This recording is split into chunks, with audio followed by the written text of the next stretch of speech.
ნახეთ ეს არალეგიტიმური პროცესი დასვა პრეზიდენტად ქართულმა ოცნებამ მიხეილ ყაველაშვილი, ადამიანი, რომელზეც მოქალაქეების დიდ ნაწილს ახსენდება ძირითადად ის, რომ ის ბევრს იგინებოდა პარლამენტში და ის, რომ მას არ აქვს უმაღლესი განათლების დამადასტურებელი დიპლომი.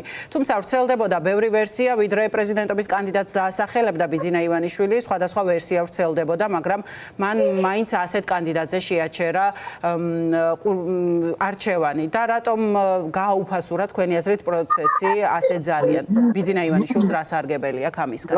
ისეთ მე ვფიქრობ, რომ აბსოლუტურად კანონზომიერია, ხო? ეხლა ამ ხელისუფლებას უნდა ყავდეს ესეთი პრეზიდენტი, და ეხლა რატო უნდა ყავდეს დიპლომიანი, ხო არ იცით, ხო? თვითონ ესე რომ ვთქვათ, ყალბი დიპლომი აქვს ხელისუფლებას მთლიანად, ანუ ყალბი არჩევნების შედეგად, გაყალბებული არჩევნების შედეგად და აბსოლუტურად კანონზომიერია, რომ მას ყავდეს უდიპლომო პრეზიდენტი, ხო?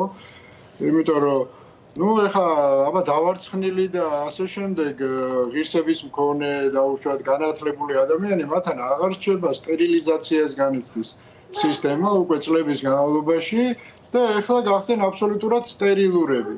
ანუ მთავარი აქცენტები მათი მხრიდან კეთდება ზუსტად ერთგულებაზე, გაუნათლებლობა რომ არის ესე რომ ვთქვათ სიბრძნის საწინდარი, პატრიოტიზმი, ესე რომ ვთქვათ ფსევდო რელიგიურობა, ურაპატრიოტიზმი და ასე შემდეგ. ამაზე ააწყო ეს კონსტრუქცია ბიძინა ივანიშვილმა, გარკვეულწილად პრინციპში ეს არის მისი სტანდარტი, ხო? ეხლა თვითონაც არ გამოირჩევა მაინც და მაინც დიდი განათლებით, წიგნიერებით და ყველა ახალ ჯერზე ახალი ფსკერი უნდა გავყრიტოს და ვფრითავს რა. ასე რომ ყაველაშვილი აბსოლუტურად კანონზომიერია, ჩვენ არ უნდა გვიკვირდეს.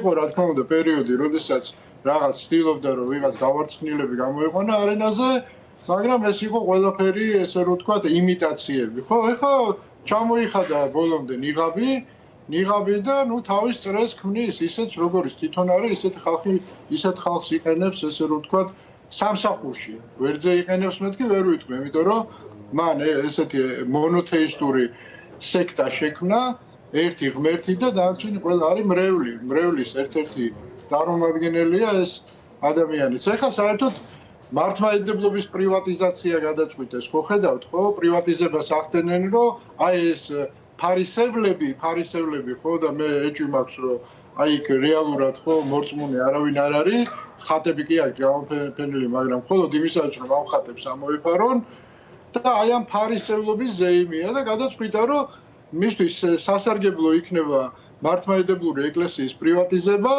და ახდენს პრივატიზება სხვა მეთოდებით, კომპრომატით. სასულიერო პირებიც არიან ამაში ჩართული, მათაც გულისხმობთ თქვენ? ჩართული რა ყიდულობს რა ეკლესია იყიდა ბიძინა ივანიშვილმა ფაქტობრივად პრივატიზაცია მოახდინა ეკლესიის, ხო? ისინი ხო რას ამბობენ, რომ თვითონ არიან მორწმუნეები და ვინც მათი წინააღმდეგია, ყველა ურწმუნოა, ხო? სინამდვილეში ესე არ არის, მორწმუნეები აქეთ არიან. როგორ შეიძლება მორწმუნე იყოს ადამიანი და ის ადამიანი ესე რომ ვთქვათ, ესე უსწორდებოდეს თავისი შვილის თაობას, ხო? და რო შეხვიდეთ მათ გვერდებზე ხატები აქვს გამოფენილი. ეხლა როგორ შეიძლება მორწმუნე ეწოდოს ეს ადამიანს, ხო? სადისტს, ბოროტს, ესე რომ ვთქვათ, ადამიანს, რომელიც აი ესე ჩაგერავს პატარა ბავშვს, ხო? იმ მოსამართლეს, რომელიც მერე შტამპავს, ესე რომ ვთქვათ, იმას, რა ქვია, და ციხეში უშვებს ამ ბავშვებს. როგორ შეიძლება ესენი მორწმუნეები იყვნენ? რო შეხვიდეთ, ყველას ხატებია გამოფენილი. აი დღეს ჩვენ საქართველოში უყურებთ ხატებს და ნიღბებს ამოფარებულ სადიზმს. აი ეს არის ქართული ოცნება დღეს არის ნიღაბს და ხატს ამოფარებული სადისტი. მეტი არაფერი არ არის. ბატონო, საბოლოო მიზანი რა შეიძლება იყოს? იმიტომ რომ პრეზიდენტის ლეგიტიმაცია ძალაუფლება მეტი რა მიზანი გინდა ძალაუფლება. ანუ რა გამოუსვლელ ჩიხში შეხავს ქვეყანა ბიძინა ივანიშვილს? იმიტომ რომ ლეგიტიმაციის აღიარების საკითხი უდრეს პრეზიდენტსაც, პარლამენტსაც, მთავრობასაც ახლა უკვე. რა არის იცით თქვენ ეხლა ისე ქვეყანაზე რო ზრუნავდეს და ქვეყანაზე ვინმე რო ფიქრობდეს ამ დარბაზში ვინც არის, ამ უბედურებაში არ ვიქნებოდით, ხო? მათი საზრუნავი არის მხოლოდ საკუთარი უსაფრთხოება და კეთილდღეობა. ხო, ეს 5000 ესე რომ ვთქვათ, კაცი ჭამია შექმნეს, გამოიყვანეს რაღაცა და ამ 5000 კაცი ჭამიას ეფარებიან რამდენიმე შენობაში ცხოვრობენ, ხო, სხვა ეხლა რას აკონტროლებენ აი ქალაქში. რესტორანში ნორმალურად მარტო ვერ დადიან, დაცვის გარეშე და ესე რომ ვთქვათ, პოლიციის კორდონის გარეშე, ქუჩაში ვერ გამოდიან, პოლიციის კორდონის გარეშე, შეყუჟულები არიან ამ რამდენიმე შენობაში და იმაში, რა ქვია, საკუთარ სახლებში ღამეს ჩუმად იპარებიან ალბათ, ხო, რომ მეზობლებმა არ დაინახონ. ხალხთან გვაქვს საქმე. სტერილურები არიან აბსოლუტურად, ხო? ისინი არიან ცალკე, მათ ესე რომ ქვეყანა არის ცალკე და ისინი უბრალოდ ცდილობენ რომ ამ ქვეყანას აჯდენ თავზე და წოვონ ესე რომ ვთქვათ ბოლო ისინი რა ქვია. თუმცა აი ეს ლეგიტიმაციის საკითხი როგორც ჩანს ძალიან მწვავედ განეცდიან ამას აი ჩვენ ვნახეთ ირაკლი კობახიძე ჟურნალისტებისგან როგორ ითხოვდა რომ აღიარეთო და ახლა პარლამენტში დღეს სპეციალური საშუალებიც კი მოიგონეს იმისთვის რომ ჟურნალისტებს მიეწერათ ეგრეთ წოდებული პარლამენტის თავმჯდომარის სახელზე წერილი პარლამენტში შესასვლელად და თითქოს ამითი ერთგვარად ეღიარებინათ რომ აი ნუ ხო გესმი ეხა ეს ყველაფერი არის უკვე აბსურდი რა აბსურდი ეხა აი მაგალითად მე მქონდა ესეთი წინადადება, ეხლა საკამათოა შეიძლება, მაგრამ მე ვფიქრობდი რომ ის 60 და რაღაც ადამიანი ოპოზიციიდან ვინც იყვნენ, ხო, დღეს უნდა შესულიყვნენ ამ დარბაზში. ორი ვარიანტი იყო, ხო, ისინი ხო ხელისუფლების გაგებით ფორმალურად ხმოსნები იყვნენ, ხო? დიახ. მათ უნდა ქონოდათ ესე რომ ვთქვათ ამის სურვილი რომ შესულიყვნენ და შიგნით უნდა მოეწყოთ ობსტრუქცია. ეს იქნებოდა დღევანდელი ყველაზე კარგი სურათი რა. ობსტრუქცია უნდა ჩაეშალათ. ყოველ შემთხვევაში ცდელობა უნდა ქონოდათ რომ ჩაეშალათ ეს სხდომა. უფრო დიდი ალბათობით მათ არ შეუშვებდნენ, მაგრამ ესეც ხო აბსურდი იქნებოდა, ანუ გარკვეული სურათი გამოჩნდებოდა.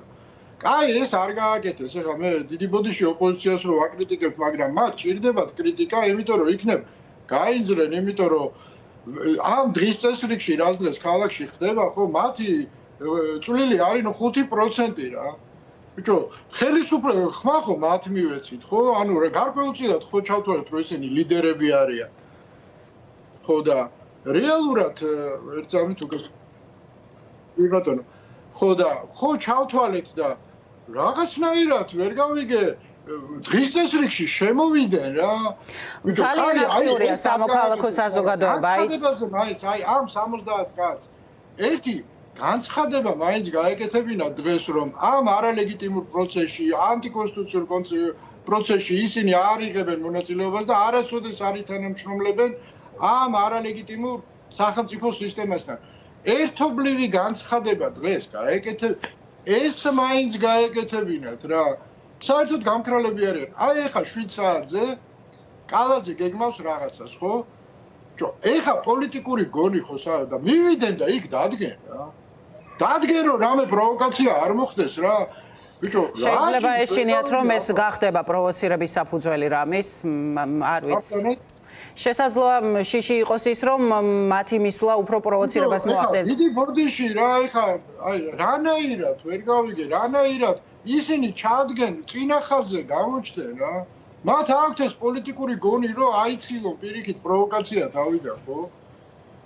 რაღაცა აი მათი მოქმედებები გვაჩვენონ რა, ეხლა აი რას ელოდებიან სანამ ორიგჯერზე ბავშვებს ცემენ და მე გამოვლენ და კომენტარები გააკეთონ, ვერ გავიგე რა. კომენტატორები არიან თუ ჩვენ ხო ხმა მათ მივეცით, ხო ისინი უნდა იყვნენ დღეს ხელისუფლებაში. დიახ. და ეხლა დიდი თქვენ გაკმაყოფილებთ მათი ესე რომ ვთქვათ მოღვაწეობა ამ პერიოდში? მე არ მაკმაყოფილებ. მე ვერ შევაფასებ, თუმცა ძალიან აქტიურია სამოქალაქო საზოგადოება და აი ბევრი ლაპარაკობს იმაზე, რომ ქართული სამოქალაქო საზოგადოება დაიბადა ახალი და ის იღებს საკუთარ ინიციატივას. ერთი ნანუკა ჟორჟოლიანი აკეთებს თელ ოპოზიციაზე მეც რა. თელ ოპოზიციაზე მეც პირდაპირ გეტყვით რა. ერთი ადამიანი ხო სამოქალაქო საზოგადოებას დიდი მადლობა რა თქმა უნდა. მაგრამ ჩვენ ხო ეს ხალხი ავირჩიეთ. ბიჭო, გასაგებია რომ პროვოკაცია, გასაგებია რომ ხალხის ნდობას დაბრუნება, ეს ყველაფერი გავიგეთ, მაგრამ რაღაცა იმოქმედონ რა. აი რა წარმოგიდგენიათ ბატონო გია, იმიტომ რომ ხედავთ ძალიან დიდ სიმპათიას მაგალითად აქციის მონაწილეებიც მივიდნენ დღეს და პრეზიდენტს გადაუხადეს მადლობა სალომე ზურაბიშვილს გულისხმობ. პრეზიდენტზე ხო არ საუბრობ მე, პრეზიდენტი გასაგებია, მაგრამ ჩვენ ხო ოპოზიცია ავირჩიეთ, პარტიები ავირჩიეთ. კი, მაგრამ კოორდინაცია თუ უნდა იყოს მათ შორის ძლიერი, დაუშვათ პრეზიდენტის ხელმძღვანელობით რამე პროცესი თუ უნდა დაიწყოს ამას. ეს გასაგებია, კი ბატონო, მე ხო არ ვამბობ, რომ საერთოდ არაფერს არ აკეთებენ მეთქი, მაგრამ არასაკმარისად აკეთებენ ამას ვამბობ, კაცო, არასაკმარისია ეს ყველაფერი. აი ამ დარბაზში მე დღეს მინდოდა მენახა ობსტრუქცია. ის არგუმენტი რომ ამით თურმე შენობაში რომ შევიდოდნენ ამით ვიღაცას ლეგიტიმაციას აძლევდნენ აბსოლუტურად გაუგებარი არგუმენტია რა ეს ლეგიტიმაცია უნდა შესულიყვნენ და ქონოდათ მცდელობა რომ ჩაეშალათ ეს არჩევნები კაცო ცემდნენ გამოყრიდნენ ხალხი მეტად აღიარებდა მეტ პატივს სცემდა კაცო რაღაცნაირად ლიდერებად ჩამოყალიბდებოდნენ ამასობაში ხალხი დაინახავდა რომ ეს ოპოზიციონერები მზად არიან ფრონტის წინახაზზე პოლიტიკური ომისთვის რა ეს უნდა დაანახონ ხალხს სხვანაირად რანაირად უნდა დაიბრუნონ ნდობა რანაირად გაუგებარია ჩემთვის პირდაპირ გეტყვით კი ბატონო გასაგებია და ახლა უნდა კითხოთ მაინც სალომე ზურაბიშვილზე როგორ აგრძელებს თქვენი აზრით ის საქმიანობას იმიტომ რომ ქართული ოცნება ამბობს რომ ახალი ეგრეთ წოდებული პრეზიდენტის ფიცის დადების შემდეგ მას უფლებამოსილება აღარ ექნება თუმცა სალომე ზურაბიშვილი ამბობს რომ ლეგიტიმური პრეზიდენტის არჩევამდე ის არის ლეგიტიმური პრეზიდენტი ხო როგორ გაგრძელდება თქვენი აზრით ეს პროცესი რა არის იცით ეს პროცესი რა თქმა უნდა არის უმწვავესი პროცესი აქ არის ვარიანტები ხო ეხლა მე ვერ ვილაპარაკებ კონკრეტულ სცენარებზე იმიტომ რომ ჩვენ იქამდე იმ დღემდე ჯერ კიდევ უნდა მივიდეთ 29 დეკემბერს თუ როდესაც არის ხო 29 დეკემბრამდე ვითარება კიდე ბევრჯერ შეიცვლება და შესაბამისად დღეს რაიმე სტრატეგიაზე ლაპარაკი მით უმეტეს საჯაროდ ჩემის აზრით არ არის მიზანშეწონილი, ხო? იმიტომ რომ 29 რიცხვამდე კიდე ბევრი რამე მოხდება ამ ქვეყანაში და ქვეყნის გარეთ. ასე რომ მე თავშევიკავებდი ამ თემაზე მოსაზრებების გამოთქმისგან. მათ შორის სანქციებსაც ელოდებით ქვეყნის გარედან. რა თქმა უნდა, არამხოლოდ სანქციებს, სხვა აქმედებებსაც ველოდები და ქვეყნის შიგნითაც ველოდები, რა თქმა უნდა, ბევრ რამეს. 29-მდე ბევრი რამე მოხდება კიდე და მოცემულობა ბევრჯერ შეიცვლება. და იმის და მიხედვით იმოქმედებს პრეზიდენტი ზურაბიშვილი, რომელიც დღემდე პრეზიდენტია და იქნება პრეზიდენტი, სანამ ესე რომ ვთქვათ, ახალი არჩევნები არ შედგება ამ ქვეყანაში. მადლობა, დიდი მადლობა. გია ხუხაშვილი ანალიტიკოსი იყო ჩვენთან ერთად პირდაპირ ეთერში.